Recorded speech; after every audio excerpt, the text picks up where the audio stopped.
नागपूर शहरात पोलिसांनी अंमली पदार्थांविरुद्ध मोठी कारवाई करत 2 आरोपींना अटक केली आहे. ऑपरेशन थंडर, एकत्रित येऊया, नशामुक्त समाज घडवूया या मोहिमेअंतर्गत ही यशस्वी कारवाई करण्यात आली आहे. कळमना पोलीस ठाण्याच्या पथकाने तब्बल 62 किलो 580 ग्रॅम गांजा जप्त केला असून त्याची बाजार मूल्य 12,90,000 रुपये इतकी आहे.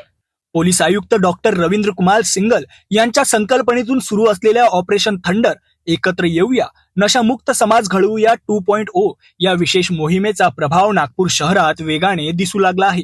4 डिसेंबर 2025 रोजी कळमना पोलीस ठाण्याच्या गुन्हे प्रकटीकरण पथकाचे प्रमुख सहाय्यक पोलीस निरीक्षक शशिकांत मुसळे पेट्रोलिंगवर असताना त्यांना मिळालेल्या गुप्त माहितीनुसार मोठी कारवाई करण्यात आली. खबऱ्याने दिलेल्या माहितीप्रमाणे बेलेनगर परिसरात 2 युवकांनी मोठ्या प्रमाणावर गांजा लपवून ठेवल्याचे निष्पन्न झाले. यानंतर पोलीस पथकाने रात्रभर नाल्याजवळील अनिल गुप्ता यांच्या टीन शेड समोर सापळा रचला.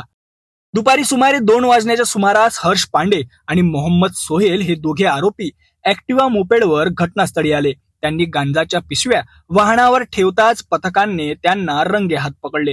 पोलिसांनी आरोपींच्या ताब्यातून 62 किलो 580 ग्रॅम गांजा, एक होंडा ऍक्टिव्हा मोपेड तसेच एक मोबाईल फोन असा एकूण 13,50,000 रुपयांचा मुद्देमाल जप्त केला आहे.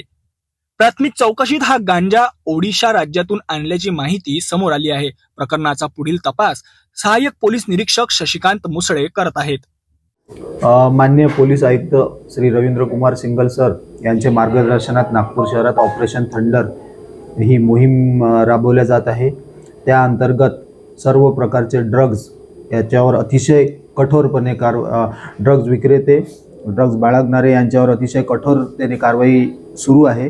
त्याच मोहिमेअंतर्गत आमचे DB पथकाचे प्रमुख API श्री मुसळे साहेब आणि त्यांच्या टीममध्ये ललित चेंडे, नितीन मिश्रा, प्रमोद कंगाले, विशाल भैसारे, अजय गटलेवर आणि अविनाश गोलवंशी यांना एक टीप मिळाली होती की बेलेनगरमध्ये असलेल्या नाल्याजवळ काही गांजा ठेवलेला आहे.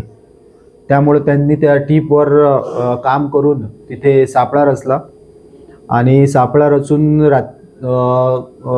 तिथे त्यांना गांजाचा साठा आणि 2 आरोपी हर्ष रवी पांडे आणि मोहम्मद सोहेल उर्फ आतिक उल्ला सिद्दीकी दोन्ही राहणार बेलेनगर हे त्या ठिकाणी मिळून आले.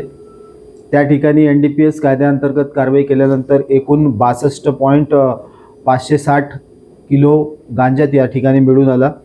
आरोपींच्या ताब्यातून तो संपूर्ण गांजा, एक 2 व्हीलर आणि एक मोबाईल असा एकूण 13,50,000 रुपयाचा मुद्देमाल आम्ही जप्त केला. आरोपींविरुद्ध NDPS कायद्याअंतर्गत गुन्हा दाखल करण्यात आलेला आहे. अधिक तपास सुरू आहे. आरोपींवर NDPS कायद्याअंतर्गत यापूर्वी गुन्हे नाही आहेत. पहिल्यांदाच ते या गांजाच्या व्यवसायात मिळून आलेले आहेत. आम्ही आता आमचं प्रत्येक ड्रग्जमध्ये ऑपरेशन थंडरनुसार आम्ही बॅकवर्ड आणि फॉरवर्ड लिंक या दोन्ही लिंकवर काम करतो आणि आमचे माननीय CP सर यांच्या मार्गदर्शनात बॅकवर्ड लिंकमध्ये पण आम्ही जाणार आणि फॉरवर्ड लिंक हा गांजा कुठे जाणार होता याचासुद्धा आम्ही तपास करणार आणि हा कुठून आणला होता याचासुद्धा अधिक तपास करणार आहे.